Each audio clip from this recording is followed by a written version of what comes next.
안녕하세요. 오늘도 사연 살롱을 찾아주셔서 감사합니다.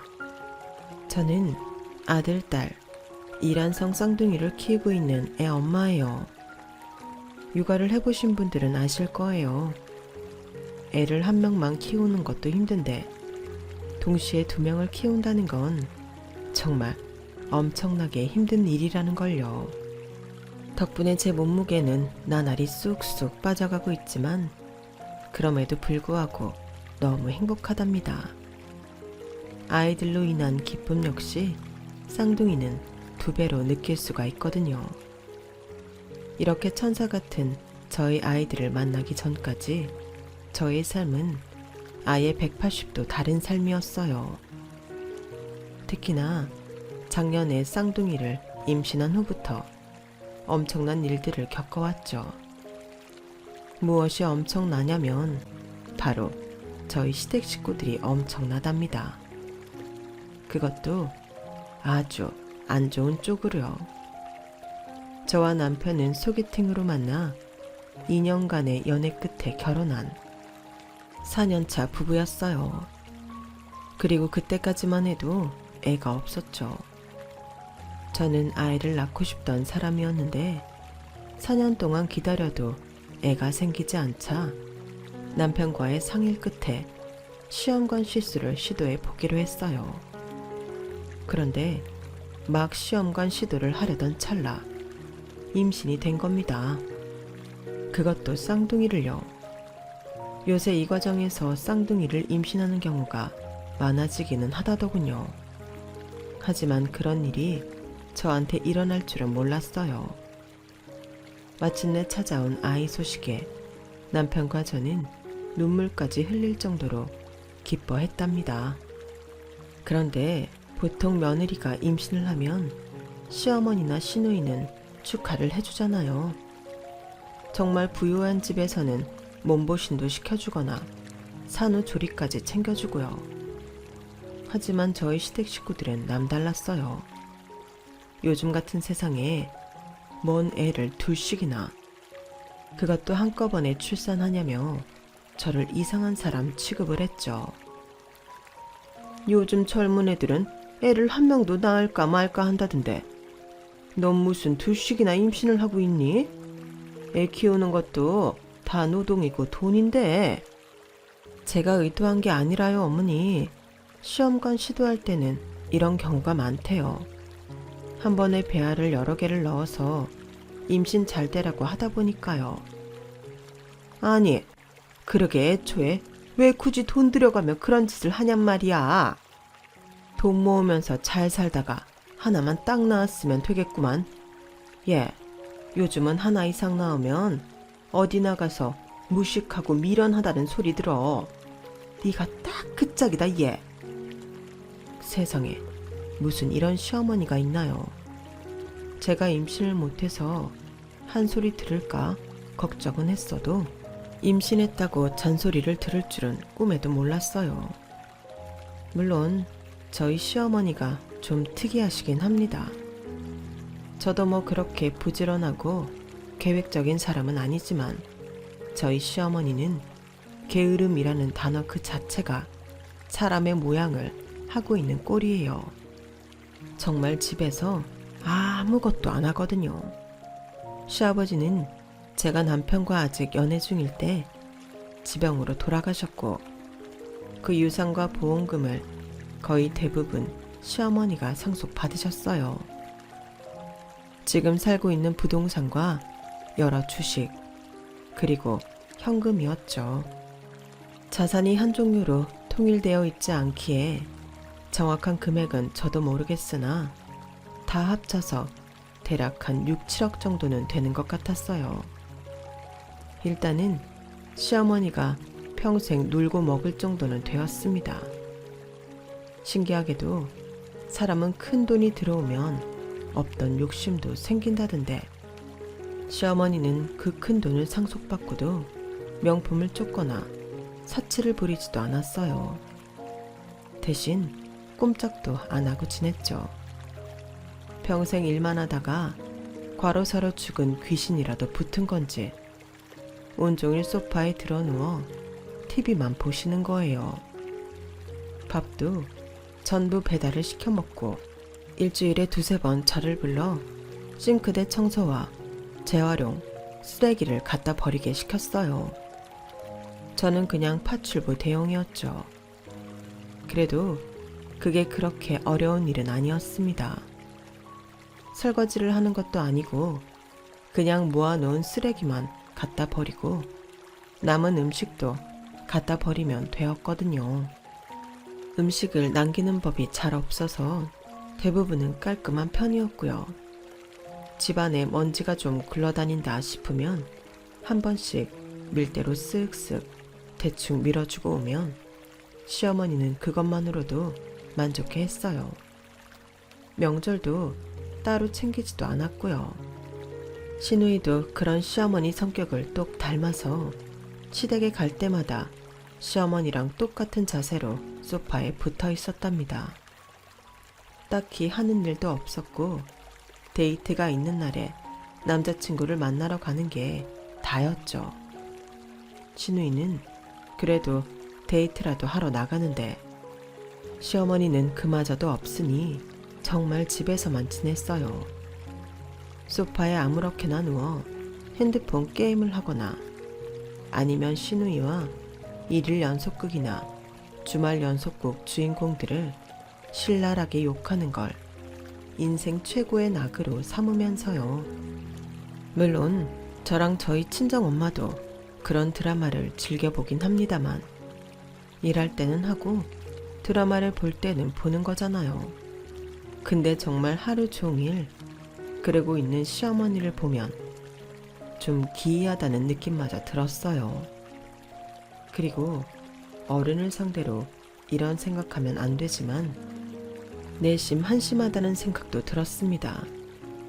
나가서 사람이라도 만나고 바람이라도 좀 쐬지. 어쩜 저렇게 꼼짝도 않고 시간을 버릴까 하는 생각이에요. 물론 그런 티를 내지 않고 그저 묵묵히 집안일을 해드렸죠. 그 집안일의 강도가 전혀 힘들지가 않았으니까요. 하지만 제가 임신을 하자 그때부터 상황은 달라졌어요. 지옥의 입덧이 시작이 된 거예요. 엄마도 저를 가졌을 때 입덧을 정말 심하게 했었다는데 저도 마찬가지였죠. 쌍둥이라서 그런가 엄마가 봤을 때는 당신보다 제가 더 심한 것 같다고 하셨어요. 저는 대중교통만 탑승해도 속이 역해서 자꾸만 헛구역질이 나왔고 이상하게 과일 같은 것도 근처에만 가도 토할 것 같더군요. 그나마 우유만 좀 먹을 만했어요. 그래서 빵집에서 파는 모닝빵을 조금씩 뜯어 우유에 잠기게 한 다음 천천히 마셨죠. 정말 그것만 먹고 살았더니 신경이 엄청나게 예민해지더라고요. 그런데 제가 그렇게 고생하고 있는 와중에도 시어머니는 예전처럼 일주일에 2~3번씩 와서 집안일을 해달라는 겁니다. 전문 파출부를 부르자니 돈이 아까운 것 같고 차라리 부리기 편한 저에게 용돈을 줄 테니 와서 일하라고 하는 거예요. 저는 돈을 얼마를 주던 싫다고 거절을 했는데 자꾸만 조르는 겁니다. 아니, 내가 뭐 힘든 일 시키는 것도 아니고 그냥 와서 쓰레기 좀 버려주고 청소 대충 쓱쓱 해주면 되는데 왜 그걸 못 해주겠다는 거야? 어머님, 지금 저는 그때랑은 다르잖아요. 지금은 하루 종일 입덧 때문에 죽을 것 같아요. 일하는 것도 힘들어서 모아놨던 휴가를 전부 썼는데 청소를 어떻게 해요? 가면 음식물 쓰레기랑 배달 음식 먹고 나온 포장도 버려야 하는데 전 지금 그거 생각만 해도 힘들어요, 어머니. 유난이다, 유난이야. 임신은 뭐 너만 해봤니? 나도 해봤어, 2번이나. 마스크 쓰고 와서 잠깐 끄적이고 가면 될걸? 뭐가 그렇게까지 힘들다고 그래? 내가 용돈도 준다니까. 차라리 그 돈으로 이모님을 부르시는 게 좋을 것 같아요, 어머님. 저는 얼마를 주셔도 지금 못 움직이겠어요. 시어머니가 아무리 때를 써도 저는 딱 잘라 거절을 했어요. 진짜 시댁 마룻바닥에 토할 거 아닌 이상 안 가는 게 맞았거든요. 심지어 제가 청소하다 토하면 그마저도 제가 치워야 할 것 같았어요. 아니, 분명 그랬을 겁니다. 시어머니뿐만 아니라 시누이까지 연락을 해서 저를 닥달하는데 저는 두 사람이 뭐라고 하던 무조건 안 된다로 일관했어요. 그랬더니 남편을 부르더군요. 차라리 남편은 저녁마다 가서 밥이라도 얻어먹고 오니 그게 낫겠다 싶어 저도 남편더러 저녁마다 다녀오라고 했어요. 처음에는 남편이 밥을 먹고 오니까 집안에서 음식 냄새가 안 나니 오히려 좋은 듯 했는데요. 이런 상황이 한 달 이상 지속되니 남편도 짜증을 내기 시작하더군요. 당신 그 입덧 아직도 그렇게 심해? 언제까지 심한 거야? 보통 4, 5개월까진 간다는데 심하면 더 오래 간대. 나도 모르지. 이제 2달 좀 넘었는걸.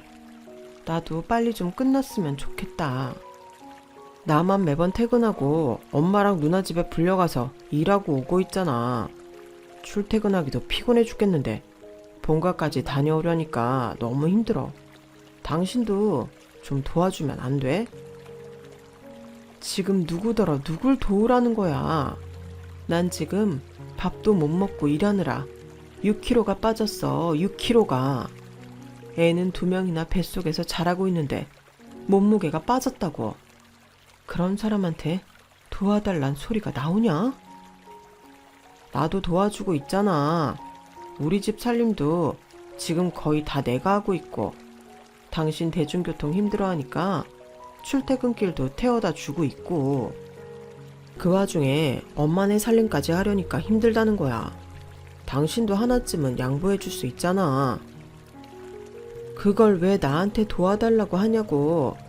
어머님이랑 형님이 하시면 될 일을. 그리고 원래도 그 둘이 해야 되는 일 아니야? 그 두 사람은 말이 안 통하니까 그렇지. 누가 말이 안 통하는 건지 저희는 몇 날 며칠 동안이나 이 문제로 씨름을 했고 결국 제가 일주일에 딱 한 번 수요일만 시댁에 가기로 했어요. 도대체 이걸 제가 왜 양보해야 하는지 모르는 일이지만 어쨌든 남편이 그렇게 힘들다니까 저도 한 발짝 양보한 거죠. 배는 점점 무거워지고 기력은 없는데 집안일을 하려니까 정말 너무 힘들었어요. 최대한 쓰레기도 대충 후다닥 버리려고 청소도 빨리 해치웠어요. 원래는 그런 저를 신경도 안 쓰던 시어머니와 시누이가 이때는 힐끔힐끔 쳐다보더군요. 그것도 뭔가 못마땅한 표정으로 말이죠. 그런데 저는 그러거나 말거나 제 속이 너무 역하고 힘들어서 신경을 못 썼어요. 그런데 제가 마지막으로 주방 싱크대를 뜨거운 물을 부으면서 청소하는데 거실에서 이런 말소리가 들리는 거예요. 하요, 아주 귀한 임산부 나셨어. 별것도 없구만. 왜 저렇게 유난을 떠는 건지 원. 누가 들어도 저를 비아냥거리는 소리였죠. 속이 너무 안 좋아 화낼 힘도 없는데 남편이 도착했어요. 문 앞에 배달 음식 도착했다며 음식 봉투를 들고 들어오더군요.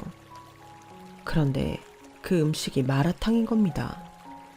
가뜩이나 음식 냄새가 역한데 그 중에서도 향이 심한 마라탕을 시키다니 누가 봐도 일부러 저를 골탕 먹이려는 속셈 아닌가요? 시댁 식구들은 마라탕 먹을 생각에 신이 나서 뚜껑을 전부 열어 제끼고 저는 토할 것 같고 결국 저는 외투를 집어들고 밖으로 나와 아파트 계단에 앉아 남편을 기다렸어요. 도저히 혼자 집에 갈 힘은 없어서 그냥 남편이 밥을 다 먹고 나올 때까지 기다린 거죠. 저희 남편은 신나게 밥을 다 먹고 나왔어요. 제가 양치하고 나으라고 해서 야무지게 양치도 하고 나오더군요. 저희 남편은 이런 사람이에요. 눈치가 더럽게 없고 생각도 짧은 그런 사람이요. 차가운 계단에 임신한 와이프가 1시간이 넘게 앉아있는데 해맑게 집에 가자고 말하는 그런 사람 말입니다. 처음 연애할 때는 저희 남편이 앞뒤가 똑같고 순수하고 정직한 사람이라서 좋았어요. 남편은 저보다 2살 어린 연하였는데요. 그 전에 만났던 다른 연하남들처럼 나이 어린 티를 내지 않으려 무리해서 허세를 부리지 않더라고요. 그리고 저는 남편의 그런 성격이 마음에 들었어요. 적어도 이 사람은 나를 속이는 일은 없겠다 싶어서 결혼까지 생각했죠. 결혼하고 신혼이 지나고 나서야 그냥 이 사람은 눈치 없고 단순한 인간이구나 하고 깨달음을 얻었지만 그래도 크게 불편한 건 없었어요. 그런데 제가 임신을 하고 시댁 식구들과 트러블이 생겼는데도 이렇게까지 눈치 없게 굴 줄은 몰랐어요. 집에 가는 길에 남편과 결국은 싸우게 되었죠. 당신은 그 마라탕이 목구멍으로 넘어가? 지금 당신 와이프가 계단에 쭈그려 앉아서 기다리고 있는데? 당신이 먹고 오라며. 당신 앞에서 먹는 것보다 그게 낫다고 했잖아. 그렇다고 1시간 넘게 그걸 먹고 앉아있느냐고. 나는 지금 골반이며 허리며 쑤셔 죽겠는데, 속도 울렁거려 죽겠는데 와이프 바깥에 앉혀놓고 밥이 넘어가디? 하다못해 차키라도 건네주고 안에 들어가 있으라고 하던가. 아, 그럴 걸 그랬네. 말을 하지. 나는 밥 먹느라 생각을 못했어. 누나가 탕후루까지 시켜놨는데 어떻게 그걸 안 먹어. 됐다. 지금 화낼 힘도 없다. 당신한테 뭘 기대한 내가 잘못이지. 어머님이나 형님한테 알아서 집안일 하라는 말은 죽어도 못하는 거야? 어? 알았다, 알았어. 내가 한 번 더 얘기해 볼게. 그전에도 한 번 말한 적 있긴 했어. 이번에 한 번 더 말할게. 됐지? 그래도 남편이 건성으로라도 말을 전달해 준다고 하니 그날은 그 정도만 하고 넘어갔어요. 하지만 그렇게 겪어보고도 또다시 남편의 말을 믿은 제가 바보였습니다. 일주일 뒤 집에 오지 말라는 소리는 죽어도 안 하는 시댁으로 또다시 일을 하러 가게 되었는데요. 제가 집으로 들어가자마자 시어머니와 시누이는 아예 저를 불러 세우는 겁니다. 예, 우리만큼 일 안 시키는 시댁이 어디 있다고 그런 배부른 소리를 하니? 네? 아니, 네가 우리 청훈이한테 또 닥달을 했다며? 일 좀 그만 시키라고. 내가 그 얘기 듣고 허위가 없어가지고 우리가 너한테 상다리 부러지도록 요리를 하라고 시킨 적이 있니? 제사상을 차리라고 한 적이 있니? 남들 겨울마다 한다는 김장도 안 하는 집안에 시집 온 게 얼마나 행운인지 몰라? 어머님, 근데 지금은 상황이 다르잖아요. 그런 집안도 임신한 며느리는 배려를 해줘요. 나도 우리 정연이 청훈이 임신했을 때 내가 다 집안일 했어. 그래도 애 둘 이렇게 잘 키워냈다. 너 그 임신 좀 했다고 60이 넘은 내가 움직여야겠어? 아주 세상 입덧은 너 혼자 다 하니? 사실 원래 제 성격은 그렇게 고분고분한 편이 아니에요. 그런데 이날은 몸도 힘들고 대꾸할 기력도 없었어요. 그래서 그냥 가만히 듣고 있었습니다. 시어머니는 한참을 잔소리를 하더니 가서 일을 하라고 하더군요. 결국 그날도 저는 똑같은 일들을 하고 왔고, 그 이후로는 남편을 포함해서 시댁 식구들한테 아무 소리를 안 했어요. 기력이 없으니 싸우지도 못하겠고, 그냥 시키는 일이나 잠자코 하기로 한 거죠. 그런 와중에도 배는 점점 불러오더군요. 지옥 같던 입덧도 조금씩 차도를 보였고요. 어느덧 아이들의 성별을 알 수 있는 시기가 왔어요. 설레는 마음으로 병원을 가니 아들, 딸, 이란성 쌍둥이라고 하더군요. 얼마나 신기하고 기뻤는지 몰라요. 잔뜩 부푼 마음으로 병원을 나오자마자 남편에게 전화를 하려는데 마침 그 타이밍에 남편에게 먼저 전화가 걸려왔어요. 기가 막힌 우연이었죠.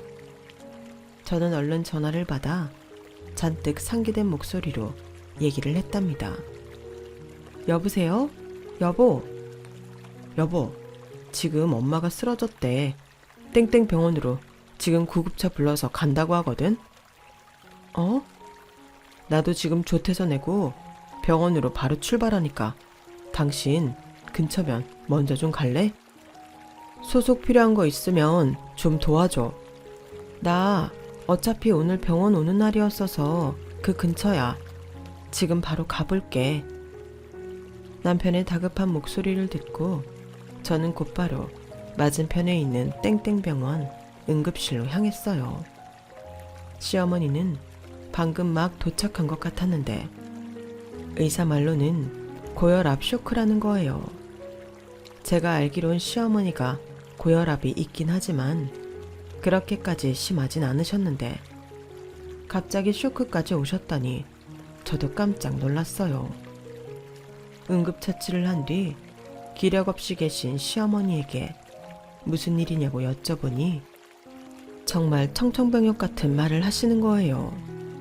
시어머니가 시아버지께 물려받은 유산 중 가장 큰 비중을 차지하고 있었던 건 바로 주식이었어요.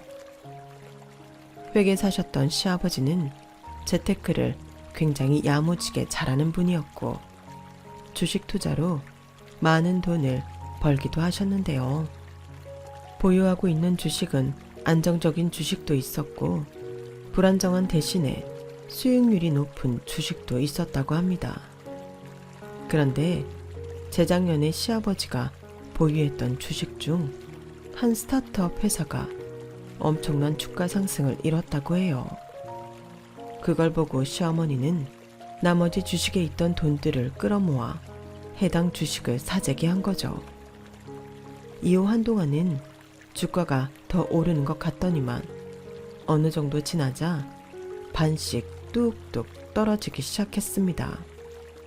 그래서 아예 덮어놓고 살던 시어머니가 오랜만에 주식 계좌를 열어 확인해보니 회사 자체가 상장 폐지되어 있었던 겁니다. 시어머니의 얘기를 듣고 저는 내심 굉장히 놀랐어요. 집에서 손 하나 까딱하지 않고 늘어져만 있길래 돈 욕심이 없는 줄 알았는데 아니었던 거예요. 핸드폰으로 게임만 하는 줄 알았더니 주식을 하고 앉아 있었다니. 가만히 있으면 중간이라도 간다는데 뒤에서 그런 허튼 행동을 하고 있었구나 하는 생각이 들었죠. 주식에 대해서 공부라고는 한 글자도 하지 않은 사람이 도대체 무슨 용기로 이런 엄청난 짓을 저질렀나 싶기도 했고요. 뒤늦게 도착해 모든 이야기를 들은 남편 역시 충격을 받은 표정이었어요. 어쨌든 상황이 많이 심각했고 남편이 도착하자마자 저희는 이 문제로 의논을 해봤습니다. 시아버지의 유산 중 주식 재산이 반토막이 났지만 여전히 시어머니는 여유롭게 살 수 있는 수준이었어요. 사태를 수습하고 남은 주식과 현금, 부동산을 합치면 여전히 평생 먹고 살 돈은 있는 상태였어요. 다만 배달을 매번 시키는 건 힘든 일이고 직접 시장에서 장을 봐와서 밥을 해먹는다면 충분히 가능했죠. 그래서 저는 시어머니한테 충분히 납득이 가도록 이 내용들을 설명해 주었어요. 하지만 시어머니는 나라를 잃은 표정을 하더군요. 내가 평생 동안 한 짓이 그건데 그걸 또 하고 살라는 거야? 아니면 어머님, 작은 알바라도 하시는 게 어떠세요? 아무 일도 안 하고 사시려면 검소하게 사셔야 그게 가능하고요. 그게 아니면 돈을 조금이라도 버시는 게. 이 나이에 내가 어딜 가서 돈을 벌어. 집에서 설거지하는 것도 힘든데 남의 돈을 어떻게 벌어먹느냔 말이야. 아, 내 팔자야. 저와 남편이 그런 시어머니를 달래려고 하는데 갑자기 시어머니가 저를 보는 겁니다. 그러더니 너무나 당당하게 제게 요구하는 거예요. 아, 네가 요리도 좀 해주면 되겠다. 왜 그 생각을 못했지? 네? 안 돼요, 어머님. 저는 지금 일주일에 한 번 집안일 해드리러 가는 것도 힘들어요. 그리고 어머님도 간단한 요리는 하실 줄 아시잖아요. 다른 일이 있으신 것도 아니고 하루에 밥 2끼만 스스로 챙겨 드시면 되는 일인데 왜 그걸 스스로 안 하려고 하세요? 네가 내 나이 돼봐. 그게 말처럼 쉬운 일인 줄 알아? 정 힘들면 용돈이라도 좀 줘라. 그래, 다른 집들은 다 시댁에 용돈도 보내고 한다더라. 그동안 너희 나한테 명절 때 아니면 그런 거 준 적도 없잖아. 안 그래? 네, 그건 그렇죠. 이전에는 어머님이 워낙 여유가 있으셨으니까요. 알겠어요. 그럼 한 30만 원 정도면 한 달에 100만 원씩만 다오. 네? 시어머니는 한번 쓰러지시더니 정말 머리가 어떻게 이상해져 버린 것인지 말도 안 되는 소리를 하는 겁니다. 혼자 사는 사람이 한 달 용돈으로 100만 원이라뇨. 물론 시어머니가 정말 형편이 어렵고 그 돈이 절실하게 필요하다면 저희도 돈 아껴서 마련은 해드렸겠죠. 하지만 시어머니는 그런 돈이 애당초 필요가 없는 분이셨어요. 월세가 나가는 것도 아니고 대출도 없으시고 보험금이나 기타 고정 지출비는 이미 지정 통장에서 돈이 나가고 있었고요. 정말 순수하게 본인 배달 음식 시켜 먹고 핸드폰 게임하고 노는 데만 100만 원을 달라는 거였어요. 제가 딱 잘라 안 된다고 얘기하니 시어머니는 아예 막무가내로 떼를 쓰기 시작하는 거예요. 자기 대신 절약해 줄 거 아니면 용돈을 달라면서요. 애도 아니고 대화가 통하지 않으니 다짜고짜 뻑뻑 우기는데 정말 황당하기 그지없더군요. 아니, 남편과 제가 돈이라도 엄청 버는 사람들이었다면 모르겠어요. 저희도 그다지 여유 있는 형편도 아니라서 저희 둘 생활비도 100만 원이 넘질 않았거든요. 제가 임신하기 전까지는요. 그런데 무슨 집에서 아무것도 안 하고 TV만 보고 밥만 먹는 사람한테 100만 원이 필요하냔 말입니다. 저는 시어머니가 힘이 빠질 때까지 기다렸다가 적당히 달래드리고 한 달에 30만 원 정도로 쇼부를 보려고 했어요. 그 이상은 어림도 없다고 생각했죠. 그때 난데없이 남편이 알았다고 하는 겁니다. 한 달에 100만 원을 용돈으로 주겠다고요. 저는 그 자리에서 곧장 일어나 남편 멱살을 잡고 데리고 나왔습니다. 이전부터 남편의 그 우유부단하고 대책 없는 성격에 분노가 쌓여가고 있었는데 이번 사건으로 완전히 폭발해버린 듯 했죠. 저는 응급실 입구에서 남편에게 소리를 질렀어요. 당신 미쳤어? 우리가 앞으로 키워야 하는 애가 둘이야. 어쩌자고 한 달에 100만 원을 주겠다 그래? 100만 원이 네 집 똥개 이름이야? 우리 둘이 합쳐서 700은 버는데 100만 원이 뭐 어때서 그래? 우리가 돈이 없는 것도 아니잖아. 누가 700이래? 세금 떼고 남은 금액으로 계산을 해야 할 거 아니야. 그럼 600도 안 되는 금액인데 그걸로 애 둘 동시에 키울 수 있을 것 같아? 그리고 내가 앞으로 얼마나 더 일할 수 있을 줄 알고 그러냐고. 당신은 도대체 생각이 있어 없어? 처음에 30만 원 주다가 40만 원으로 올리는 건 쉬워도 100만 원 주다가 90만 원 깎는 건 엄청나게 어려운 일인 거 몰라? 아니 그래도 100만 원이 뭐가 많다는 건지 모르겠어. 당신 친정집도 잘 살잖아. 상황이 이렇게 됐으니까 장인 어른이랑 장모님한테 좀만 도와달라고 그러면 안 돼? 주식이 그렇게 된 걸 어떡해. 제정신이야? 우리 부모님이 왜 시어머니 게으름 피우는데 월 100만 원씩 갖다 바쳐야 해? 말이라도 해보고 얘기해. 왜 당신은 맨날 안 된다고만 해? 문제를 해결해 볼 생각으로 대화를 해보자는 거잖아. 그건 내가 당신한테 할 소리지. 해결 방법이 명확한데 왜 자꾸 딴소리를 하냐고. 내가 지금 대단한 거 바래? 남들 움직이는 만큼 딱 그만큼만 움직이라고. 그 당연한 걸 하기 싫다고 우리 친정 돈 갖다 쓰겠다는 거잖아 지금. 일단 당신 진정 좀 하고 얘기해. 화만 내지 말고 해결 방법을 찾아보자니까. 무슨 말을 못하게 하네. 남편이랑 같은 한국말을 하고 있는 건지조차 의심이 들더군요.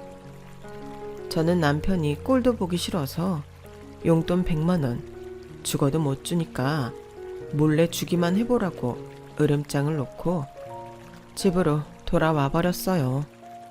그리고 남편 옷가지며 간단한 짐들을 다 거실에 빼버렸죠. 오후 늦게 남편이 돌아왔을 때 그 짐 들고 시댁으로 가버리라고 했어요. 알아서 장을 봐서 시어머니를 먹이던 일을 시키던 하라고요. 저희가 공동으로 관리하는 계좌 건드리면 가만 안 둔다고도 했죠. 결국 남편은 실제로 한 달 정도 시댁에서 지냈어요. 어쩌다 한 번씩 필요한 짐을 가지러 집에 들어왔지만 제가 쳐다도 안 보고 입도 뻥긋 안 하자 눈치를 보다가 나가더군요. 몸은 괜찮냐고 문자도 몇 번 보냈는데 제가 다 무시하니 그마저도 더 이상 보내지 않았고요. 그 한 달 동안 남편은 시댁 집안일도 하고 용돈도 10만 원씩 주는 것 같았어요. 공동 계좌에서 10만 원씩 2번 빠져나갔더군요. 그러는 동안 저는 정말 진지하게 남편과의 결혼 생활을 다시 생각했습니다. 최근 몇 개월 동안 남편의 행동은 하나같이 무책임하거나 배려심이 없는 행동들이었고, 특히나 저희 친정 부모님께 시어머니 용돈을 부탁하자는 말은 정말 심각하게 느껴졌거든요. 이딴 대책 없는 인간이 내 아이들의 아빠가 되는 게 과연 옳은 일인지 깊은 생각을 했어요. 남편에 대한 제 신뢰는 이때 이미 산산조각이 나 있었던 거죠. 한 달쯤 지났던 어느 날 남편은 벼랑간 상기된 얼굴을 하고 헐레벌떡 집으로 들어왔어요. 그때에도 저는 남편이 들어오거나 말거나 쳐다도 안 보고 있었는데 남편이 눈을 반짝이며 제게 외치는 거예요. 여보, 누나가 결혼한대. 축하해. 무슨 말인지 모르겠어. 누나가 결혼한다니까. 누나가 결혼하면 우리 이제 모든 문제가 다 해결됐어. 왜? 매형될 사람이 엄청 잘 산대. 결국 피를 빨아먹을 수 있는 새로운 숙주가 나타났다는 소리였어요.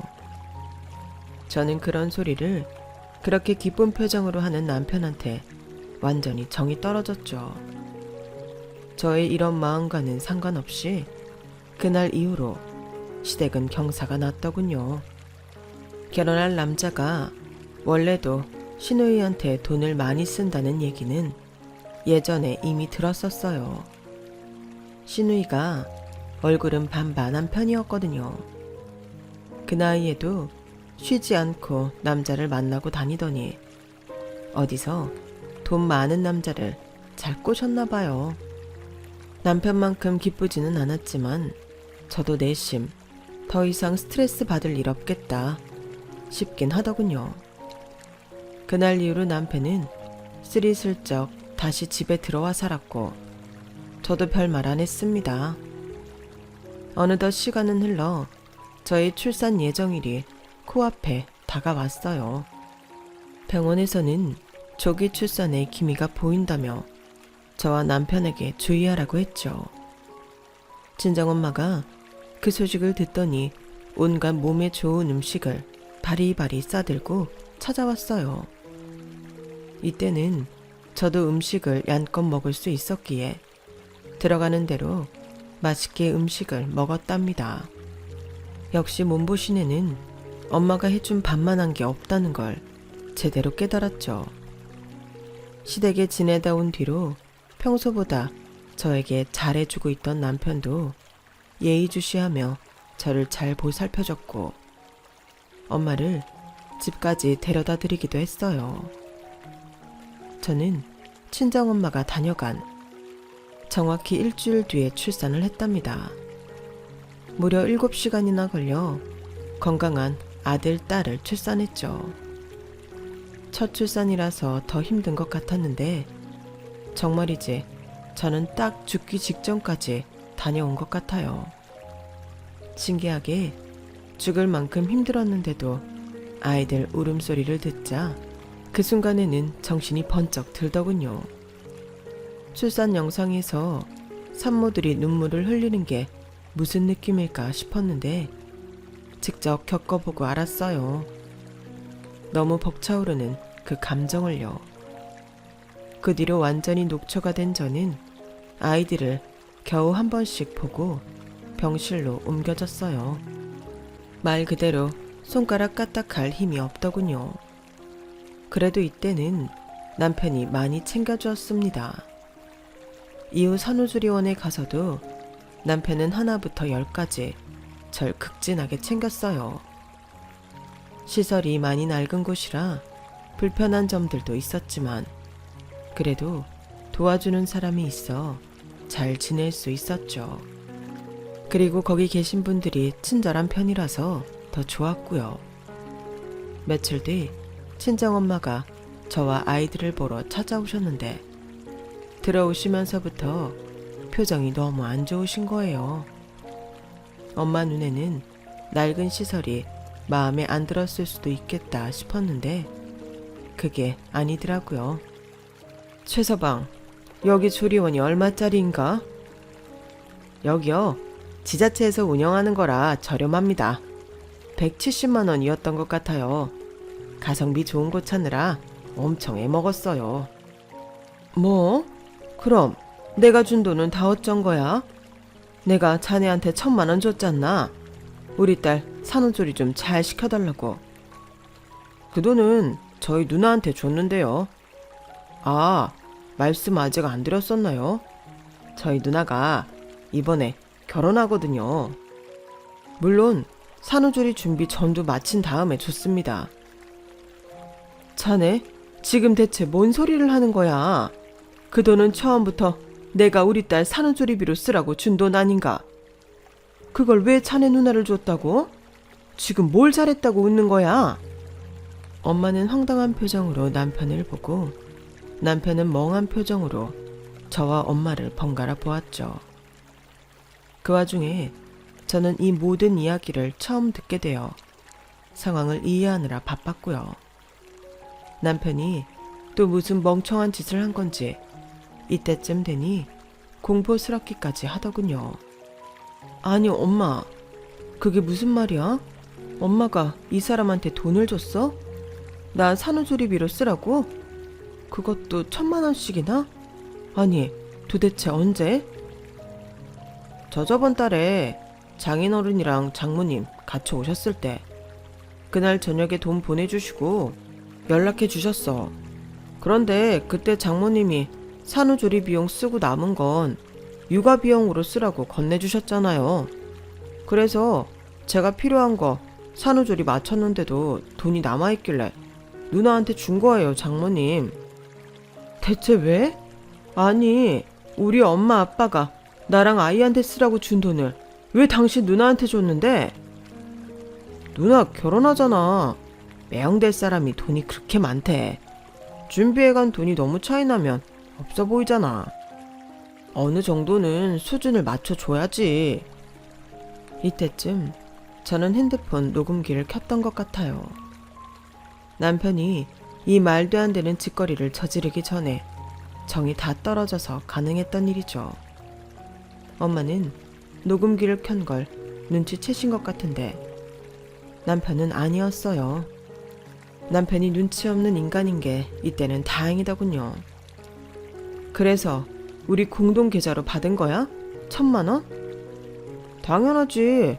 원래 돈 다 거기로 받잖아. 엄마가 산후조리하라고 1,000만 원이나 줬는데 나한테 꼴랑 170만 원? 쓰고 남은 금액 전부 형님을 줬다고? 한 800만 원 드린 거야?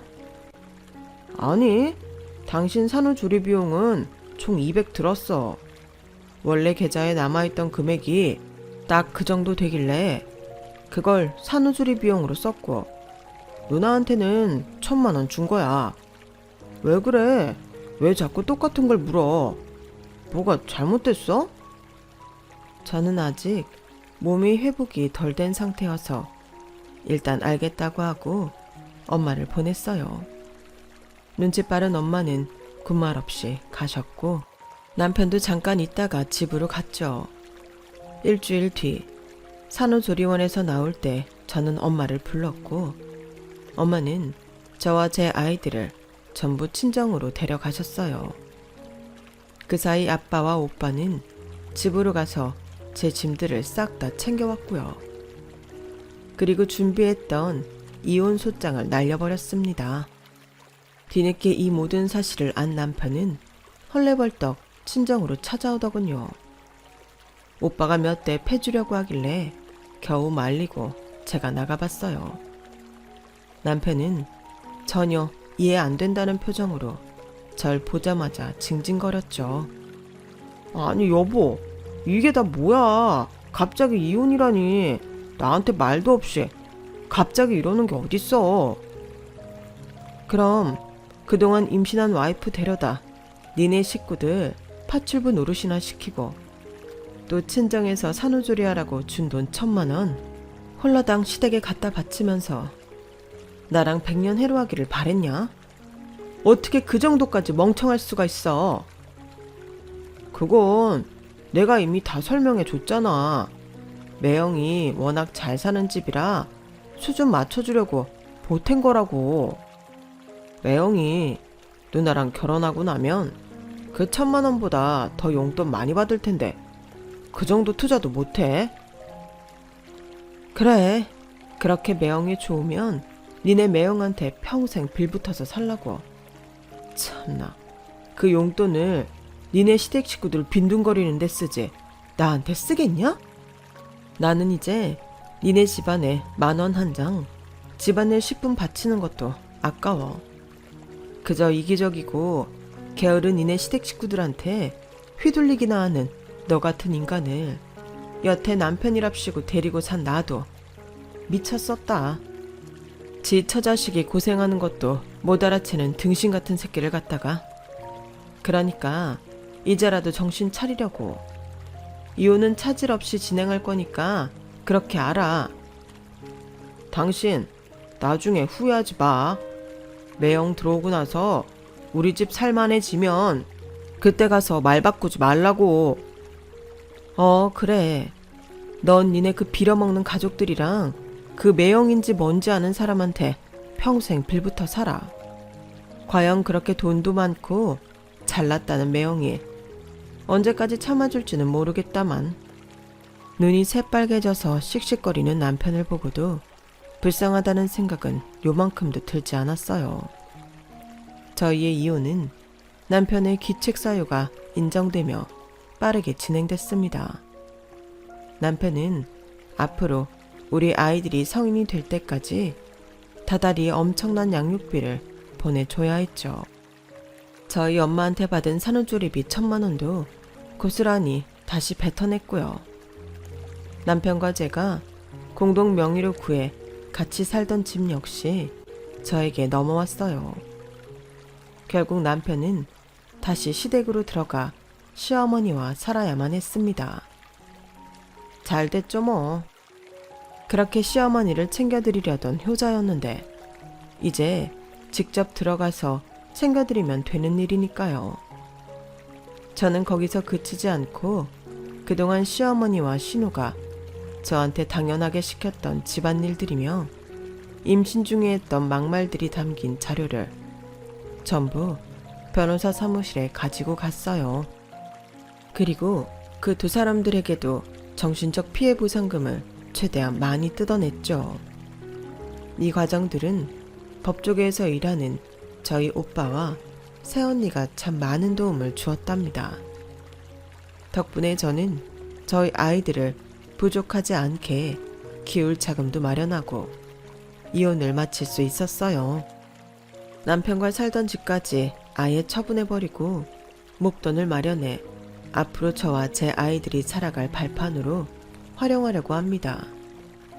이 모든 과정을 저는 최대한 요란하게 진행했어요. 오빠랑 새언니가 넌지시 걷는 꿀팁이었죠. 어떻게든 요란하게 진행해서 그 매형인가 뭔가 하는 사람한테라도 알리라고요. 그 사람도 이 집안 사람들이 어떤 인간들인지 알아야 하지 않겠냐며 그게 상도덕이라는 겁니다. 농담처럼 웃으며 얘기했지만 저도 어느 정도는 동의하는 바였어요.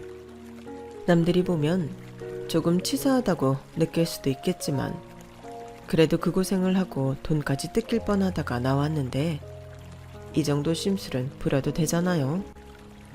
결국 얼마 지나지 않아 그 매형이라는 사람이 이 모든 일들을 알게 된 모양이었습니다. 두 사람의 결혼 날짜가 갑자기 몇 개월씩 늦춰지더군요. 자신의 일거수일투족을 SNS에 올리는 신우이가 갑자기 어두운 사진들을 인터넷에 올리고 이전에 올린 결혼식 날짜가 포함된 글들을 전부 삭제한 걸 보면 생각만큼 일이 잘 진행되는 것 같지 않았죠. 아니나 다를까 한 번은 신우이가 잔뜩 화가 난 채로 소장들을 한 손에 움켜쥐고 저희 친정 집 앞에 나타났어요. 술에 취한 모습이었는데 집 앞에서 고래고래 소리를 지르며 왜 소장을 회사로 보내고 난리냐며 친정집 대문을 발로 차고 난동을 피우더군요. 저희는 아무 대응 없이 경찰을 불렀고요.